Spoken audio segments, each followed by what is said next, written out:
Friends, पिछले भाग में आपने पढ़ा था प्रिंसिपल साहब ने सभी को अपनी अपनी क्लास में जाने के लिए कहकर प्रोफेसर के साथ वहां से चले गए। सभी स्टूडेंट्स अपनी अपनी क्लास की ओर चल पड़े, पर कोमल वहीं खड़ी रही। अब आगे सभी वहां से चले गए, पर कोमल वहीं खड़ी रही। कोमल को देखकर पवित्रा ने नफरत से मुंह मोड़ लिया और अक्षरा से बोली, यहाँ से चलो अक्षरा। उन्हें जाता देखकर कोमल ने जल्दी से कहा, अक्षरा पवित्रा रुको, मुझे माफ़ कर दो। कोमल की बात सुनकर अक्षरा और पवित्रा के बढ़ते कदम रुक गए। वह दोनों मुड़कर कोमल को देखने लगी। अक्षरा, मुझे माफ़ कर दो, तुम बहुत अच्छी हो। मैंने तुम्हारे साथ कितना गलत व्यवहार किया, पर तुमने मुझे बचाने के लिए प्रिंसिपल साहब के सामने झूठ बोल दिया, जबकि यदि तुम चाहती तो मुझे गलत साबित कर सकती थी, पर तुमने ऐसा नहीं किया। पवित्रा, तुम भी मुझे माफ़ कर दो, मैंने तुम्हारा भी अपमान किया, तुम्हें बुरा भला कहा, तुम चारों मुझे माफ़ कर दो। मैंने अपनी ईर्ष्या के कारण तुम लोगों की अनमोल दोस्ती को खो दिया। तुम सभी मुझे माफ़ कर दो, मुझे फिर से अपनी दोस्ती की सौगात दे दो। कोमल ने हाथ जोड़कर माफ़ी मांगते हुए कहा। उसकी आंखों से पश्चाताप के आंसू बह रहे थे। अक्षरा ने आगे बढ़कर कोमल का जुड़ा हाथ थाम लिया और बहुत प्यार से कहा, कोमल, दोस्ती में माफ़ी और धन्यवाद के लिए कोई स्थान नहीं होता। तुम कल भी पंकज और अविनाश की दोस्त थी, आज भी हो। अब उसमें दो नाम और जुड़ गए हैं, अक्षरा और पवित्रा के। मैं ठीक कह रही हूँ ना दोस्तों? अक्षरा ने पवित्रा की ओर देखकर हंसते हुए कहा। पवित्रा और पंकज ने कोई जवाब नहीं दिया। यह देखकर कोमल के चेहरे पर मायूसी छा गई। उसने दुखी होकर कहा, कोई बात नहीं पवित्रा, मैं तुम्हारी नाराज़गी दूर होने का इंतज़ार करूंगी। मैंने तुम्हारे साथ व्यवहार ही ऐसा किया, तुम इतनी आसानी से क्यों माफ़ करोगी? क्यों नहीं माफ़ करेगी? ज़रूर माफ़ करेगी। तुमने कोई इतना बड़ा गुनाह नहीं किया है। दोस्ती में यह सब चलता रहता है, आज नाराज़गी कल दोस्ती। अविनाश ने कहा। अक्षरा ने भी समर्थन किया। अक्षरा और अविनाश ने मिलकर कोमल की सुलह पवित्रा और पंकज से करवा दी। फिर अविनाश ने कहा, चलो दोस्ती के नाम पर कैंटीन में जश्न मनाते हैं। बिल्कुल नहीं, पहले क्लास करेंगे, उसके बाद जश्न मनेगा, पवित्रा ने मुस्कुराते हुए कहा। पवित्रा की बात सुनकर सभी के चेहरों पर खुशी की चमक दिखाई देने लगी। सभी हंसते हुए अपने अपने क्लासरूम की ओर चले गए। उधर तुषार कॉलेज से निकलकर बाहर आ गया। उसका मन बहुत विचलित था। उसके मन में अपमान की आग जल रही थी। वह अंदर ही अंदर झटपटा रहा था। उसने आज तक ऐसा अपमान कभी नहीं सहा था। वह अक्षरा को अपने अपमान का कारण समझ रहा था। वह मन ही मन में एक बहुत ही खतरनाक निर्णय ले चुका था। अक्षरा, तुम्हारे कारण आज मैं सबके सामने अपमानित हुआ हूँ। मैं स्वयं की नज़रों में गिर गया हूँ। मैं अपने इस अपमान का तुमसे ऐसा बदला लूँगा जिसकी कल्पना तुम सपने में भी नहीं कर सकती। मैं तुम्हारा वह हाल करूँगा कि तुम दुनिया को क्या, स्वयं को भी अपना चेहरा नहीं दिखा पाओगी। अक्षरा, मैं तुम्हारे वजूद का ही विध्वंस कर दूंगा। तुम्हारे अस्तित्व को तार तार करवा दूंगा। तुम न मर सकोगी न जी सकोगी।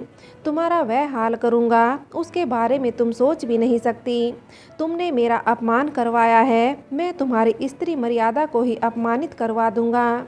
तुषार अपने मन ही मन में बड़बड़ा रहा था। उधर कॉलेज के बाद अक्षरा और पवित्रा घर के लिए निकल पड़ी।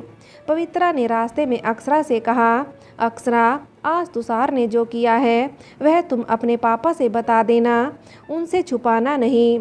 अगर बाद में पता चला तो उन्हें दुख होगा। तुम ठीक कह रही हो, मैं भी यही सोच रही हूँ।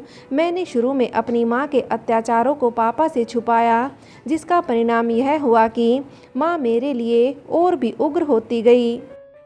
अब मैं वही गलती दोबारा नहीं करूंगी। मैं पापा से कुछ नहीं छिपाऊंगी, अक्षरा ने गंभीर लहजे में कहा।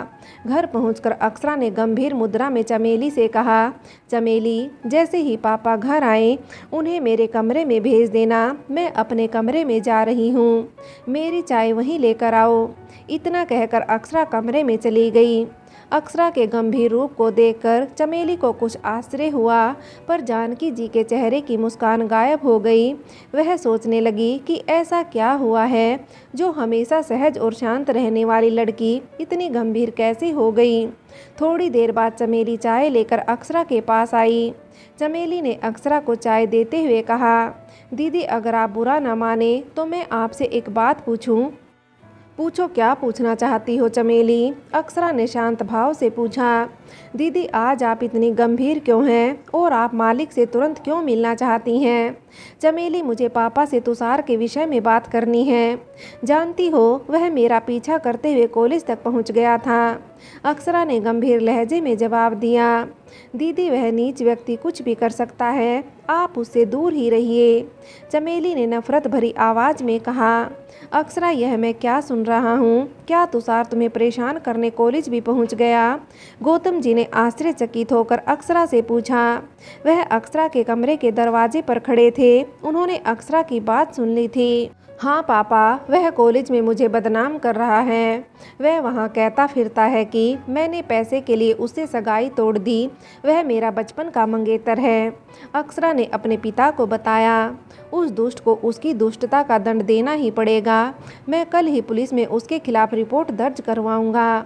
जब पुलिस उसकी खातिरदारी करेगी तब उसके होश ठिकाने आ जाएंगे और आशिकी का भूत सिर से उतर जाएगा। गौतम जी ने गुस्से में भरकर कहा। जानकी जी दरवाजे पर खड़ी सब सुन रही थी। वह गौतम जी की बात सुनकर घबरा गई। कुछ सोचते हुए अंदर आ गई और विनती करते हुए बोली, मैंने सब सुन लिया है। तुषार ने यह अच्छा नहीं किया, मैं उसे समझा दूंगी। अब आगे से वह कोई ऐसी वैसी हरकत नहीं करेगा। इस बार उसे माफ़ कर दीजिए। नहीं, मैं उसे माफ़ नहीं कर सकता। यह सब तुम्हारी वजह से हो रहा है। गौतम जी ने कठोरता से कहा। पापा, इस बार माफ़ कर दीजिए। अगर आगे फिर ऐसी कोई गलती तुषार करे तो उसको सज़ा दिलवाइएगा। अब गुस्सा ख़त्म कीजिए, चलिए खाना खाते हैं, मुझे बहुत भूख लगी है। अक्षरा ने बहुत प्यार से अपने पापा से कहा। अक्षरा की बात सुनकर गौतम जी मुस्कुराते हुए बोले, ठीक है, जैसा मेरी गुड़िया चाहती है वैसा ही होगा। मैं खाना लेकर आती हूँ। चमेली कहते हुए कमरे से बाहर निकल गई। जानकी जी ने चैन की सांस ली और कुछ सोचते हुए कमरे से बाहर निकल गई। उनके बाहर जाते ही गौतम जी मुस्कुरा कर बोले, भला टली। अपने पापा की बात सुनकर अक्षरा भी मुस्कुरा दी। पापा, आपसे कुछ पूछूं तो आप मुझे सच सच बताएंगे? अक्षरा ने चमेली और अपनी माँ के जाने के बाद अपने पापा से पूछा। उसका लहजा बहुत ही गंभीर था। गौतम जी कुछ देर अपनी बेटी को देखते रहे, फिर बोले, पूछो। पापा, आप पहले तो मेरा इतना ध्यान नहीं रखते थे, मेरे कमरे में भी नहीं आते थे। आपने इससे पहले कभी भी मुझे मेरी पसंद नापसंद नहीं पूछी। अब अचानक आप मेरे इतने करीब क्यों आ गए? बचपन में मैं आपके प्यार के लिए तरसती रही, लेकिन आपने कभी वह प्यार नहीं दिया जिस पर मेरा अधिकार था। आप मेरे बारे में मुझसे नहीं, माँ से पूछते थे। अब आप सीधे मुझसे पूछते हैं। ऐसा परिवर्तन आप में कैसे हुआ, मैं यह जानना चाहती हूँ। अक्षरा ने बहुत ही गंभीर लहजे में पूछा। तुम्हारे मन में ऐसे विचारों का उठना लाजमी है, क्योंकि मैं पहले तुमसे दूर रहता था। बेटा, ऐसा बिल्कुल नहीं था कि मैं तुमसे प्यार नहीं करता था। मैं तुम्हें पहले भी बहुत प्यार करता था, क्योंकि तुम मेरे पहले प्यार, मेरी पत्नी मालती की निशानी हो। मुझे गलती यह हुई कि मैंने जानकी पर विश्वास किया। मैं समझता था कि जानकी तुम्हें सगी माँ की तरह प्यार करती है। मैं ज़्यादा समय घर में रहता नहीं था, बिजनेस को बढ़ाने में लगा हुआ था। मैंने घर और तुम्हारी जिम्मेदारी जानकी पर डाल दी, स्वयं निश्चिंत हो गया, जबकि मुझे ऐसा नहीं करना चाहिए था। मुझे अपनी गलती का एहसास उस दिन हुआ जिस दिन तुम जानकी से कह रही थी कि तुम तुषार से शादी नहीं करोगी। उस दिन तुम जानकी से जब कह रही थी कि उसने तुम्हारा जीवन नरक बना दिया है, अब तुम तुषार से शादी करके अपना आगे का जीवन नरक नहीं बना सकती। तब मैंने जाना कि मैं कितना गलत था। मैंने जानकी के झूठ को सच मान लिया।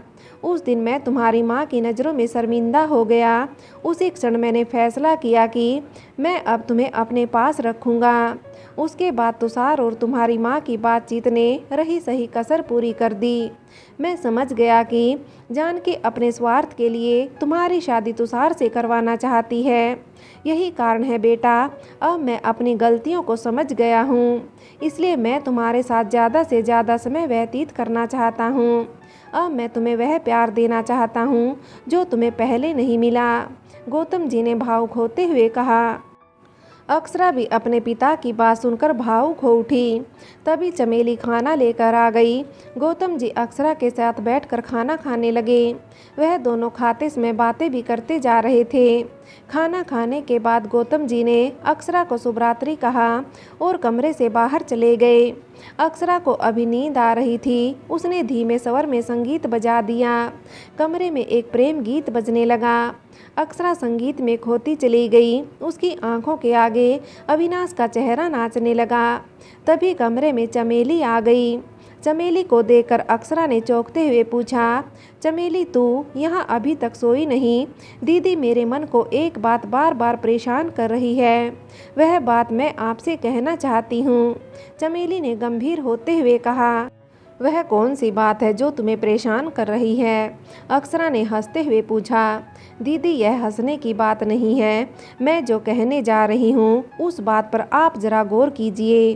दीदी तुषार आपसे शादी करना चाहता है, आपने शादी करने से मना कर दिया। अब वह आपको बदनाम क्यों कर रहा है? वह आपको शादी करने के लिए अकेले में मना सकता है, मालिक से कह सकता है, पर वह ऐसा नहीं कर रहा है। वह लोगों के बीच जाकर आपको बदनाम कर रहा है, जिससे लोग आपको गलत समझें, आपके खानदान की बदनामी हो, लोग यह समझे कि आप पैसे को ज़्यादा महत्व देती हैं, आपके लिए प्यार और संस्कारों का कोई महत्व नहीं है। जब यह बात पूरे शहर में फैल जाएगी तो कोई भी शरीफ खानदान आपसे शादी नहीं करेगा, क्योंकि आज भी लोग संस्कारी बहू चाहते हैं। मुझे लगता है तुषार आपको जानबूझकर बदनाम कर रहा है। ऐसा करने के पीछे भी उसकी कोई चाल है। मुझे ऐसा लगता है क्योंकि मैंने मालकिन को बात करते हुए सुना है। वह कह रही थी कि तुषार कुछ करे, नहीं तो वह लोग बर्बाद हो जाएंगे। इसलिए मुझे लगता है कि आपको बदनाम करने के पीछे तुषार की कोई चाल है, चमेली ने गंभीर लहजे में कहा। अक्षरा कुछ कहती उससे पहले फ़ोन बज उठा। अक्षरा ने देखा फ़ोन पवित्रा का था। अक्षरा ने फ़ोन उठाया, हेलो कहा। उधर से पवित्रा की आवाज़ आई। अक्षरा मुझे एक बात खटक रही थी जो मैं तुमसे कहना चाहती हूँ। कौन सी बात? अक्षरा ने आश्चर्य से पूछा। अक्षरा तुमने तुषार से शादी करने से मना कर दिया, तो अगर वह तुमसे शादी करना चाहता है तो वह तुमसे बात करे, अंकल से बात करे। वह कॉलेज में कोमल से क्यों बात कर रहा था? यही बात मुझे समझ नहीं आ रही है। मेरे ख्याल से वह तुम्हें बदनाम करना चाहता है। तुषार के इरादे मुझे ठीक नहीं लग रहे हैं। उससे संभल कर रहना। वैसे मैं अपनी तरफ से उसके बारे में पता लगाने की कोशिश करूंगी, पर तुम भी सावधान रहना। अगर वह घर आकर तुमसे बात करने की कोशिश करे तो तुम उसकी किसी भी बात पर विश्वास नहीं करना। पता नहीं क्यों मुझे कुछ खटक रहा है।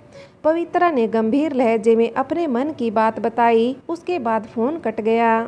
फ़ोन रखने के बाद अक्षरा सोचने लगी, चमेली और पवित्रा की बात में वजन तो है। तुषार मुझसे बात न करके कॉलेज और कॉलोनी में मुझे बदनाम कर रहा है। उसके कथनानुसार मैं अमीर खानदान की बिगड़ी हुई लड़की हूँ, जो प्यार से ज़्यादा पैसे को महत्व देती हूँ। यही सोचते सोचते अक्षरा कब नींद की आगोश में समा गई, उसे पता ही नहीं चला। फ्रेंड्स, आगे की कहानी के लिए कहानी का अगला भाग देखें।